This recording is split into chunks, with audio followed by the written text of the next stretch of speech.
আমি ভর্তি হয়েছি, আমার রোগীর জ্বর, কাশ, বমি, তারপর হাত পা চাবায় ব্যথাগুলো করে। আমাকে খালি দিয়েছে এই স্যালাইনটা, তারপরে যে ক্যানোলা, ওই যে কস্টিক, এই যে সিরিজ, এগুলো আমার কিনে বাহির থেকে আনা লাগছে। হসপিটাল থেকে খালি শুধু এই স্যালাইনটা দেওয়া হয়েছে, এছাড়া ক্যানোলা, তারপরে যে সিরিঞ্জ সব কিছুই কেনা লাগছে আমাদের নিজের টাকা দিয়ে।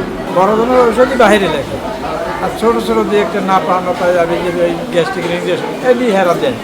আমাদের কেননা মেননা যাবতীয় আছে স্যালাইন সেট বা গ্যাসের সেট, এগুলো আমাদেরই কিনতে হয়। হসপিটাল থেকে নাপা দেওয়া হয়েছে, একটা সুই আর একটা সেলাইন, এগুলো দেওয়া হয়েছে। একটা বাকিটা আমরা সব কিনে নিছি। পরিচালক মহোদয়ের টেন্ডার অ্যাপ্রুভালের জন্য পাঠানোর পরেও ওখানে জটিলতা হওয়ার কারণে আমরা এখনও কিনতে পারিনি। তারপরে আমরা বিভিন্ন উৎস থেকে আমরা এটা মানে অল্প বিস্তর সরবরাহের চেষ্টা করে যাচ্ছি। তবে আশা করি যে এই মাসের মধ্যে মানে আগামী 15 দিনের মধ্যে আমাদের টেন্ডার প্রক্রিয়া সম্পন্ন হয়ে যাবে এবং আমরা এই পূর্ণ জিনিসগুলোকে মানে ঠিকাদারের মাধ্যমে আমরা পেয়ে যাব।